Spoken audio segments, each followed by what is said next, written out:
Hello anime lovers, स्वागत है आपका वाइपर एनिमे एक्सप्लेन्ड चैनल पर। और आज हम देखेंगे डीमन स्लेयर सीजन 2 के छठे एपिसोड को। अगर आपने पिछले एपिसोड्स के वीडियोस अभी तक नहीं देखे हैं तो पहले उन्हें जरूर देख लीजिए, उनकी लिंक आपको डिस्क्रिप्शन में मिल जाएगी। तो चलिए जानते हैं आगे की कहानी को इस एपिसोड के साथ, जिसका नाम है लेयर्ड मेमोरीज।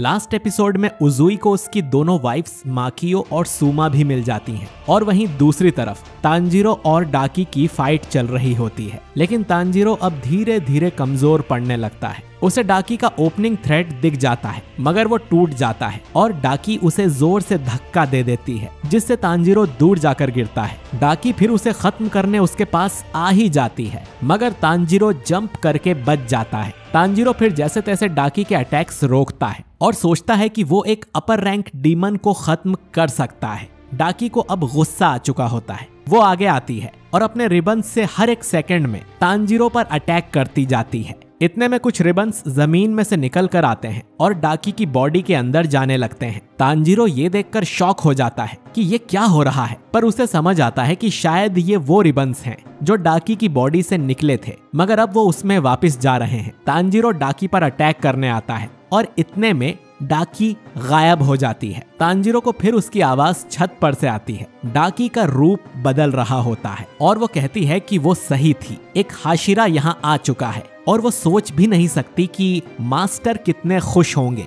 तांजीरो भी देखता है कि डाकी ट्रांसफॉर्म हो चुकी है और डाकी के पास से और भी बुरी स्मेल आने लगी है, जिसका मतलब है कि वो और ज्यादा पावरफुल हो चुकी है। तभी एक आदमी उनके पास वाले घर से निकलकर बाहर आ जाता है और तांजीरो और डाकी दोनों उसे देख लेते हैं। आदमी तांजीरो पर चिल्लाने लगता है और कहता है कि तुम इतनी रात को शोर क्यों मचा रहे हो, यहाँ लोग रहते हैं। डाकी को इससे गुस्सा आने लग जाता है और ये देखकर तांजीरो उस आदमी को अंदर चले जाने को कहता है, पर आदमी नहीं सुनता और कई सारे लोग अपने घरों से बाहर आ जाते हैं। डाकी अपने रिबन्स उठा लेती है। तांजीरो जल्दी से उस आदमी के पास जाता है और उसे अंदर भेजने की कोशिश करता है, पर तब तक डाकी के रिबन्स पूरे मोहल्ले में चल जाते हैं। तांजीरो पलटकर देखता है कि एक ही झटके में उस आदमी का हाथ कट गया है। डाकी का अटैक इतना पावरफुल था कि उससे कई सारी बिल्डिंग्स और उनमें रह रहे कई सारे लोग कट कर मर गए थे। यहाँ तक कि खुद तांजीरो का एक कंधा कट कर अलग हो चुका था। सारे घर भी तबाह हो जाते हैं। तांजीरो उस आदमी से कहता है, आप चिंता मत करो, बस अपना खून बहने से रोको। डाकी ये सब देखकर स्माइल करती है और मुड़कर जाने लगती है, जिसे देख तांजीरो बहुत गुस्से में आ जाता है और डीमन को रोकता है। डाकी उससे पूछती है, अब क्या बचा है, और तुम वैसे भी इतने बुरे दिखते हो, तुम्हें तो मर ही जाना चाहिए। वो आदमी और बाकी सभी लोग लाशों को लेकर अंदर चले जाते हैं। तांजीरो को बहुत गुस्सा आता है और उसकी हालत इतनी खराब होती है कि उसकी आंखें खून से लाल हो जाती हैं, पर वो पीछे नहीं हटता। तभी हम कुछ समय पहले का सीन देखते हैं, जहां रेंगोकू के डैड तांजीरो को लेटर लिख रहे होते हैं। वो लिखते हैं कि उनके बेटे के आखिरी पल में उसके साथ रहने के लिए शुक्रिया। वो फिर तांजीरो से उनकी पहली मुलाकात के लिए माफी चाहते हैं। वो बताते हैं कि उनकी वाइफ के जाने के बाद से उन्होंने बस पीना शुरू कर दिया और अपने बच्चों को भी उनके हाल पर छोड़ दिया, पर रेंगोकू फिर भी मेहनत करके एक हाशिरा बन गया और वो बहुत ही अच्छा बेटा था और तुम भी उसी तरह महान बनोगे। वो आगे लिखते हैं कि कहा जाता है कि जो सन ब्रीदिंग यूज करते हैं उनके सिर पर जन्म से ही एक निशान होता है, जो तुम्हारे पास भी है। पर अब प्रेजेंट में तांजीरो उस लेटर को याद करते हुए सोचता है कि आप गलत थे। उसके सिर पर यह निशान जन्म से नहीं था,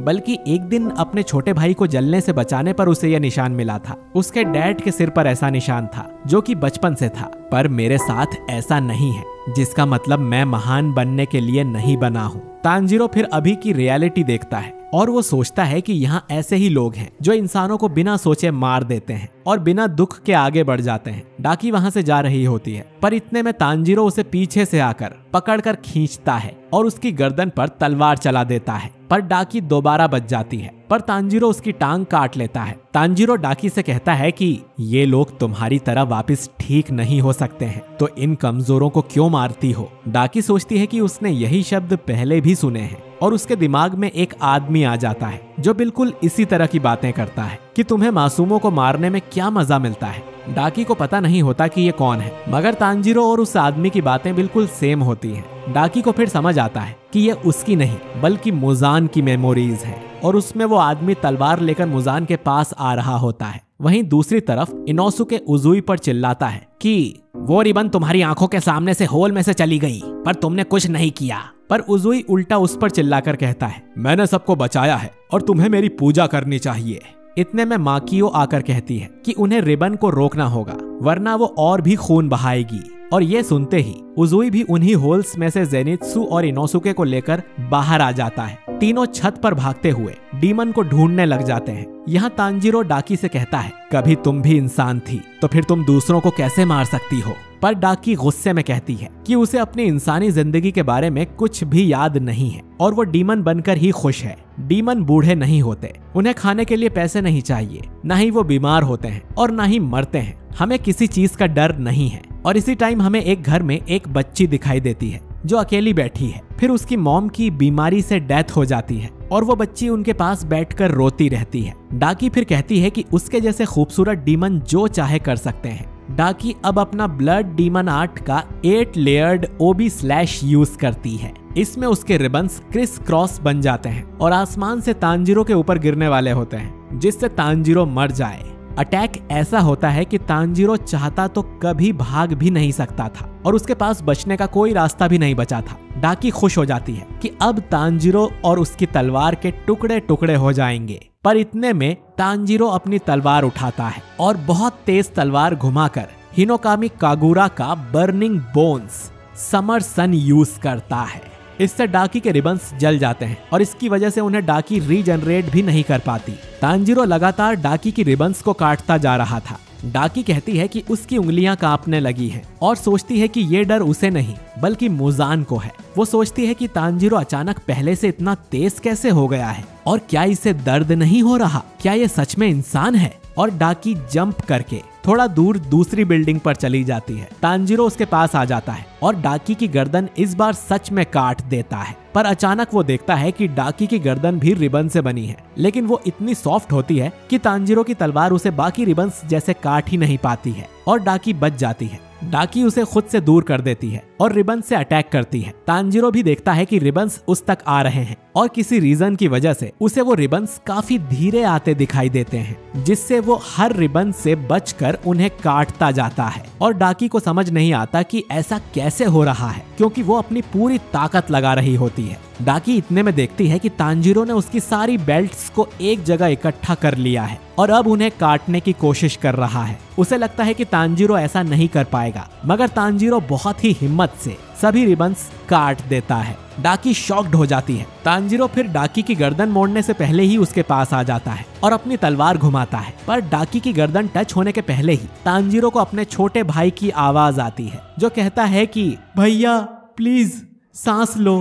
तांजीरो सांस लेता है और खांसना शुरू कर देता है। उसे समझ आ जाता है कि उसकी चोट इतनी गहरी थी कि उसने सांस लेना ही बंद कर दिया था। इसी वजह से वो इतनी ताकत से लड़ रहा था। तांजीरो की सारी शक्ति खत्म हो जाती है और वो गिरकर बस खांसना शुरू कर देता है और डाकी बच जाती है। वो फिर तांजीरो को कहने लगती है, इंसान इसी वजह से बहुत कमजोर होते हैं। डाकी फिर तांजीरो को मारने ही वाली होती है, पर तभी उसे अपने पीछे से अटैक मिलता है। डाकी के सिर पे कोई जोरदार लात मारता है, जिससे डाकी बहुत ही दूर जाकर गिरती है। डाकी पूरी तरह हिल जाती है। कुछ देर में वो देखती है कि तांजीरो के सामने नेजुको खड़ी है और वो बहुत गुस्से में है। नेजुको के दिमाग में वो ख्याल आते हैं कि डीमंस ने कैसे उसकी फैमिली को मार डाला और अब तांजीरो को मारने वाले हैं। डाकी उसे देखती है और उसे मुजान की बात याद आती है। वो बताती है कि मुजान ने उसे बताया था कि एक डीमन लड़की उसकी पकड़ से बाहर जा चुकी है, जैसे कि तमायो चली गई थी। मुजान फिर डाकी को ये काम सौंपता है कि उसे उस धोखेबाज को पकड़कर मार डालना होगा। डाकी समझ जाती है कि मुजान ने इसी डीमन को मारने के ऑर्डर दिए थे। फिर डाकी कहती है कि वो नेजुको को भी अपने रिबन में कैद कर लेगी और सुबह होते ही उसे धूप में जलाकर मार डालेगी। नेजुको इतने में दोबारा डाकी को किक करने आती है, जिससे डाकी समझ जाती है कि नेजुको को बस यही अटैक करना आता है और इसी का फायदा उठाकर डाकी रिबन से नेजुको के हाथ पैर काट देती है, यहाँ तक कि उसकी बॉडी को बीच में से काट कर 2 टुकड़े करके उसे दीवार में फेंक देती है। डाकी समझ जाती है कि नेजुको पावरफुल नहीं है और उसने ज्यादा लोगों का खून भी नहीं पिया है। नेजुको के ऊपर दीवार के भारी टुकड़े गिर जाते हैं जिससे उसका बाहर निकलना मुश्किल हो जाता है। पर वो हार नहीं मानती है और पत्थरों से बाहर आकर खड़ी हो जाती है। डाकी शॉक हो जाती है और देखती है कि नेजुको ने तो अपने आप को रीजनरेट कर लिया है, जबकि उसने खुद नेजुको के शरीर के 2 हिस्से होते हुए देखे थे। इतने में नेजुको एक झटके में अपना हाथ भी रीजनरेट कर लेती है और डाकी को यकीन नहीं होता है कि ये तो अपर रैंक जितनी पावरफुल है। अब नेजुको बहुत ज्यादा गुस्से में होती है। वो अपने मुंह पर बंधा हुआ कवर तोड़ देती है और उसकी बॉडी ग्रो करने लग जाती है। वो एक बच्ची से अचानक एडल्ट बन जाती है और उसकी पूरी बॉडी पर पत्तियों के टैटू जैसे निशान बन जाते हैं। नेजुको के सिर पर एक सींग भी आ जाता है और अब वो बिल्कुल अपर रैंक के डीमन जितनी पावरफुल बन चुकी है। वहीं तांजीरो अभी भी छत पर बेहोश पड़ा होता है। उसे अपने भाई ताकियो की आवाज आती है। ताकियो कहता है कि तांजीरो और नेजुको बिल्कुल सेम हैं, जो बहुत प्यारे हैं, पर गुस्सा आने पर खतरनाक बन जाते हैं। यहाँ नेजुको दोबारा अब डाकी पर किक से हमला करती है, जिससे डाकी उसके हाथ पैर वापस काटने जाती है। पर तब तक नेजुको पैर बदलकर डाकी को लात मार के जमीन पर पटक देती है, जिससे डाकी को बहुत दर्द होता है और ये एपिसोड यहीं पर खत्म हो जाता है। तो दोस्तों, अब नेजुको और डाकी की लड़ाई में कौन जीतेगा ये तो हमें अगले एपिसोड में ही पता चलेगा। तो अगर वीडियो अच्छा लगा है तो इसे लाइक कीजिए, अपने दोस्तों के साथ शेयर कीजिए और कमेंट करके बताइए कि आपको ये एपिसोड कैसा लगा। और अगर आपने हमारे चैनल वाइपर एनीमे एक्सप्लेन्ड को सब्सक्राइब नहीं किया है तो जल्दी से सब्सक्राइब करके बेल आइकन जरूर दबाइए। मिलते हैं आपसे अगले एपिसोड के साथ। शुक्रिया।